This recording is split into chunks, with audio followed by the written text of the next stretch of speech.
नमस्कार दोस्तों, स्वागत है आपका हिंदी विद्या एजुकेशन यूट्यूब चैनल और एजुकेशन नॉलेज फेसबुक पेज पर। अगर आप CTET, UPTET, रीट, MPTET या किसी भी शिक्षक भर्ती परीक्षा की तैयारी कर रहे हैं तो आज का यह वीडियो आपके लिए बहुत महत्वपूर्ण होने वाला है। आज हम हिंदी व्याकरण का सबसे पहला और सबसे महत्वपूर्ण विषय संज्ञा पढ़ेंगे। मैं आपको संज्ञा इतनी आसान भाषा में समझाऊंगा कि यह टॉपिक आपको हमेशा के लिए याद हो जाएगा। साथ ही परीक्षा में पूछे जाने वाले महत्वपूर्ण प्रश्न और आसान ट्रिक भी सीखेंगे। तो चलिए बिना समय गवाए शुरू करते हैं आज का टॉपिक संज्ञा। तो दोस्तों, सबसे पहले यह समझते हैं कि संज्ञा आखिर होती क्या है। हम अपने आसपास रोज हजारों चीजों का नाम लेते हैं, जैसे हम कहते हैं राम, स्कूल, किताब, गाय, पानी, भारत। जरा सोचिए, इन सभी में एक बात समान क्या है? इन सभी के नाम हैं। इसीलिए हिंदी व्याकरण में जिस भी व्यक्ति, स्थान, वस्तु, प्राणी, पदार्थ या भाव का कोई नाम होता है उसे संज्ञा कहते हैं। अब इसे रटने की जरूरत नहीं है, बस एक बात याद रखिए, जिसका नाम होगा वही संज्ञा होगा। अब इसे एक छोटे से उदाहरण से समझते हैं। मान लीजिए आपके दोस्त का नाम राम है। राम एक व्यक्ति का नाम है, इसलिए यह संज्ञा है। विद्यालय एक स्थान का नाम है, इसलिए यह भी संज्ञा है। पुस्तक एक वस्तु का नाम है, गाय एक प्राणी का नाम है, पानी एक पदार्थ का नाम है और प्रेम एक भावना का नाम है। यानी चाहे व्यक्ति हो, जगह हो, वस्तु हो, पदार्थ हो या कोई भावना, अगर उसका कोई नाम है तो वह संज्ञा कहलाएगी। बस यही बात आपको हमेशा याद रखनी है। दोस्तों, अब तक हमने समझ लिया कि संज्ञा क्या होती है, लेकिन परीक्षा में केवल परिभाषा पूछी नहीं जाती। अक्सर सवाल आता है कि संज्ञा के कितने भेद होते हैं। तो ध्यान रखिए, संज्ञा के कुल 3 भेद होते हैं। पहला व्यक्तिवाचक संज्ञा, दूसरा जातिवाचक संज्ञा और तीसरा भाववाचक संज्ञा। अब हम इन तीनों को एक एक करके बहुत ही आसान तरीके से समझेंगे, इसलिए वीडियो को अंत तक जरूर देखें। सबसे पहले बात करते हैं व्यक्तिवाचक संज्ञा की। इसका नाम थोड़ा बड़ा जरूर है, लेकिन समझना बहुत आसान। जिस संज्ञा से किसी एक विशेष व्यक्ति या एक विशेष स्थान या एक विशेष वस्तु का नाम पता चलता है या बोध होता है उसे व्यक्तिवाचक संज्ञा कहते हैं। जैसे राम, यह किसी भी लड़के का नाम नहीं है, बल्कि एक विशेष व्यक्ति का नाम है। दूसरा भारत, यह किसी भी देश का नाम नहीं है, बल्कि हमारे देश का विशेष नाम है। गंगा, यह एक विशेष नदी का नाम है और ताजमहल, यह भी एक विशेष इमारत का नाम है। इसलिए ये सभी व्यक्तिवाचक संज्ञा के उदाहरण है। बस एक छोटी सी ट्रिक याद रखिए, जहां विशेष नाम दिखाई दे वहां व्यक्तिवाचक संज्ञा होती है। अब बात करते हैं जातिवाचक संज्ञा की। ध्यान से समझिए, जब किसी एक विशेष व्यक्ति की बात नहीं होती बल्कि पूरी जाति या वर्ग की बात होती है, तब उसे जातिवाचक संज्ञा कहते हैं। जैसे अगर मैं केवल लड़का कहूं तो कौन सा लड़का, यह पता नहीं चलता। इसी तरह शिक्षक, नदी, शहर, पक्षी, ये किसी एक का नाम नहीं बताते, बल्कि पूरी जाति या वर्ग का नाम बताते। इसीलिए ये सभी जातिवाचक संज्ञा है। याद रखिए, सामान्य नाम यानी जातिवाचक संज्ञा। अब इसे अंतर के माध्यम से समझते हैं। दोस्तों, अब एक छोटा सा अंतर समझ लेते हैं। अगर परीक्षा में पूछा जाए कि राम और लड़का में क्या अंतर है, तो आपका उत्तर बिल्कुल स्पष्ट होना चाहिए।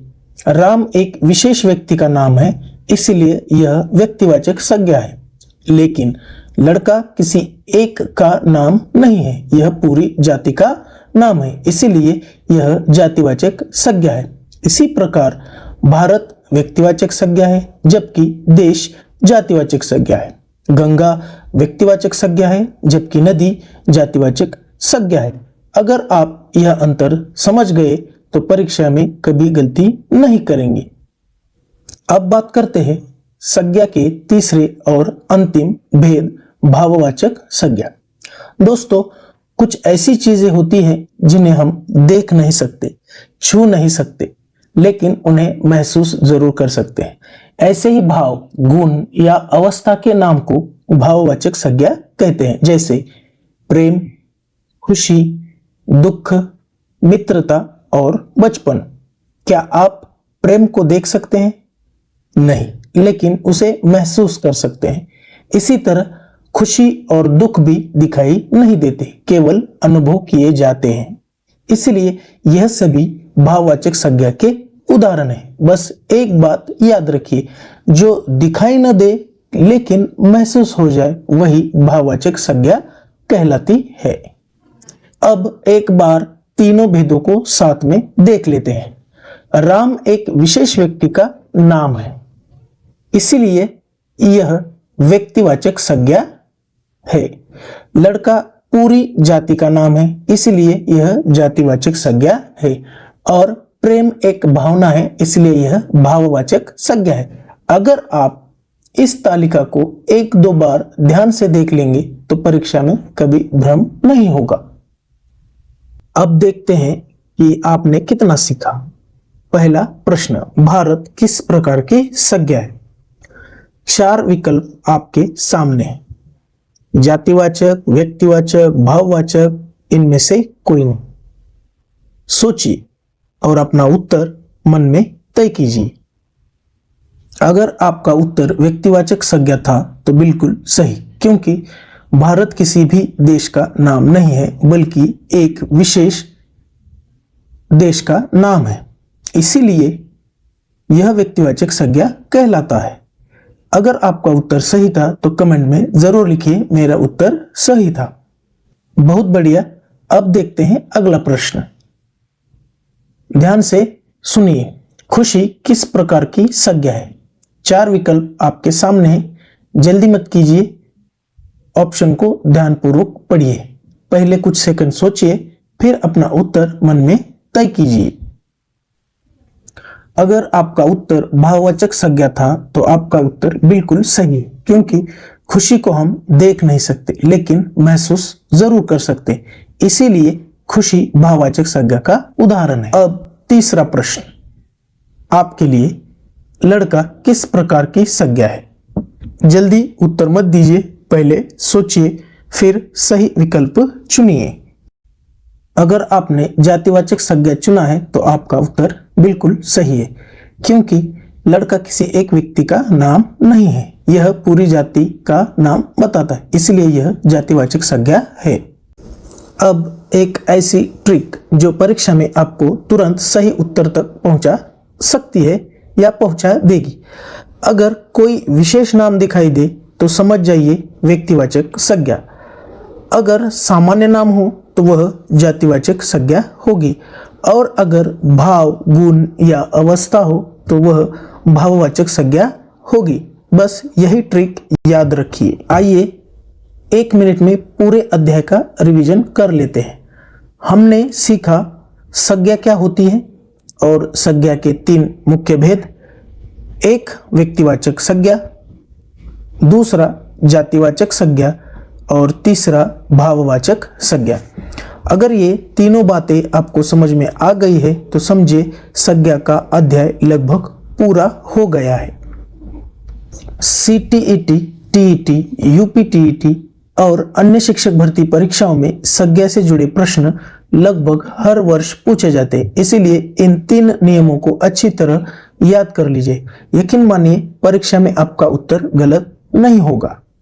दोस्तों, आज के वीडियो में हमने संज्ञा और उसके तीनों भेद बहुत आसान भाषा में समझे। अगर यह वीडियो आपके लिए उपयोगी रहा हो तो इसे लाइक जरूर करें, अपने दोस्तों के साथ शेयर करें, और अगर आपने अभी तक एजुकेशन नॉलेज चैनल को सब्सक्राइब नहीं किया है तो अभी सब्सक्राइब करें और बेल आइकन जरूर दबाएं। ऐसे ही CTET, TET, UPTET, REET या सभी शिक्षक भर्ती परीक्षाओं के लिए आसान और परीक्षा उपयोगी वीडियो लेकर आता रहता हूं, इसीलिए पेज को फॉलो और चैनल को सब्सक्राइब करें। मिलते हैं अगले वीडियो में, तब तक के लिए जय हिंद, बहुत बहुत धन्यवाद।